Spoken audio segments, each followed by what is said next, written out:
So I was driving along in my Hoopty some time ago and discovered I didn't have enough gas to get back to town, and went to the garage and got a gas can to fill it up, and the spout on the gas can was too short, and there were a few other problems with the gas can that I'd more or less just made do with for some time. But I've decided that that's no longer a tenable situation, so I'm going to show you what's wrong with modern gas cans, why it's wrong, and how to fix it. So there's actually a lot of ways to avoid having the government-regulated problems with your gas cans, one of which is to buy a metal gas can or an old-style jerry can. But those tend to be pretty expensive, and you probably already have like a bunch of these crappy gas cans sitting around and they're more or less worthless, so I'm going to show you how to fix them on the cheap. I should also put in a disclaimer: don't do anything in this video. It's incredibly dangerous and it makes you a horrible person, and you'll probably have to go to jail if they discover you with gas cans that actually work. I'm going to go to Lowe's here and we'll take a look at the selection they've got. So you've got a lot of options. You can get one of these metal cans for 40 bucks. You can go a little cheaper and get one of these Briggs & Stratton cans, but there's a problem with these. You've got like a 1-inch spout, and then how do you make this work? These Sure cans are more expensive, and they do have some annoying features that I'll show you how to fix, but at least you've got a spout that's longer, and it's at the lowest point of the can so that you're not tipping the whole can upside down to pour gas. But again, it's missing the air vent, and it's got this like child safety thing that you can't possibly get open. So you're probably asking, why does it matter that there's no vent back here?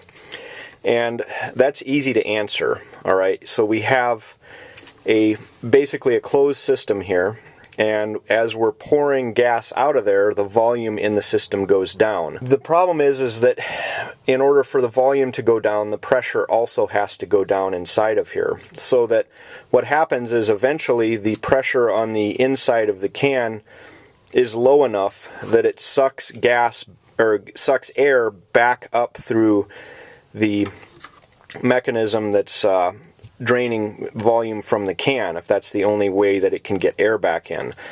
And so what happens is you'll be pouring, and it'll pour well for a couple seconds, and then the flow will more or less stop, and then you'll hear a glug, and then you'll get a rush of gas coming out of the spout.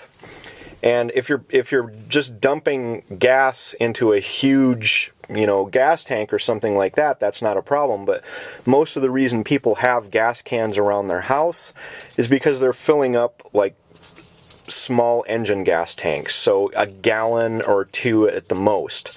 So that rush of gas coming out and the unpredictable flow of the gas is actually fairly dangerous, because gas goes everywhere. Not to mention, if this spout is too short, you can't get the end of it into whatever container you're trying to fill. Like, for instance, the gas tank on this Hoopty. Those other cans that I showed you, you cannot get that into your gas tank. So gas is going to go all over the ground. And then I defy you to figure out that mechanism to get gas to flow on that gas can. I mean, they're like Rubik's Cubes to try to figure those damn things out. So why do our gas cans all of a sudden suck?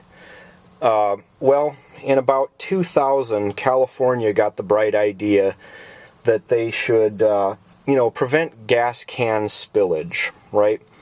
And then in 2009, apparently everyone got so stupid that we couldn't pour gas from our containers anymore without spilling it all over the place. So the EPA or Environmental Protection Agency decided that starting with containers manufactured in 2009, it is expected that the new cans will be built with a simple and inexpensive permeation barrier and new spouts that close automatically. And then the magic happened.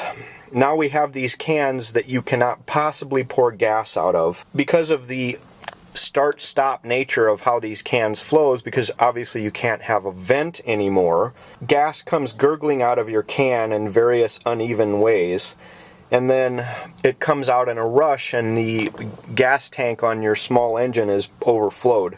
So you've just effectively spilt gas all over the place in a can that is supposed to prevent it. Not to mention that if there's no vent on here and this is a completely sealed system, what happens to gas and liquid when it heats up? So if this is sitting in your garage and it heats up, the gas expands and you've got a container that has gasoline under pressure.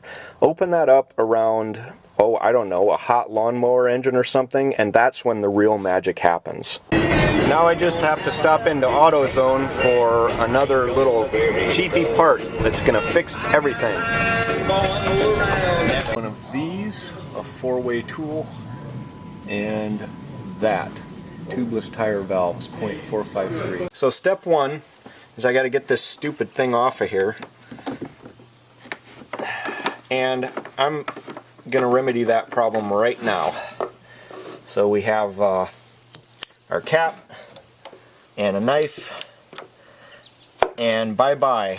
And I'm gonna take this and sand this off so that nothing doesn't get caught on anything. Step two is to put a hole here, and I need a 1/2 inch hole because I've got a 1/2 inch tubeless tire valve. There we go, 1/2 inch hole, that easy. Get the rest of the filings out of there. The next step is I need to get the little valve out of there, and that's what this tool is for. There's a little end there, and I just put that in there and grab it and keep screwing. There. So now this is an open system all the way through. And now comes the hard part. I had to have a super duper tool to get this to come out through that hole. So I'll show you. I just found a piece of wire, but if you want, I can sell you this special tool for 300 bucks. Right? So now I need this to come out that hole there. I'm going to pull this around. And now we got to get the wire back out. Work that thing back down and out of the hole there.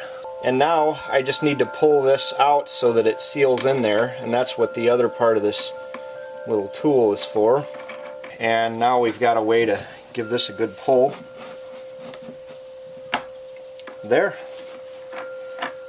So now, if you wanted, you could put epoxy or something like that around there. I haven't found the need for it. Let's have a test. I have another gas can that I've modified this way, and we will see if it actually does what we want it to. I will point out one other thing that's kind of a pain in the butt, and that's this little lever right here. In order to depress this, you have to get that down, and that it's just an extra step. That's easy enough to take out. It doesn't bother me enough to take it out.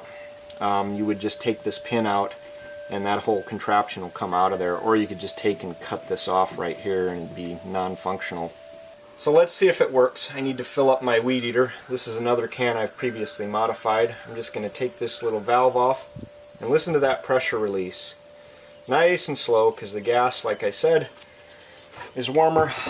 If you wanted to change another thing, you could change this. This is one of those child safety caps that you have to push down and turn. But let's see how this did. Okay, let's see. Oh yeah, beautiful. And I do actually like this little handle that lets you control how fast the gas is coming out. You can literally feather it from a stream all the way to wide open if you want. And there it's full. Didn't spill a single drop of gasoline. And I'd say that that modification works. Thanks for watching.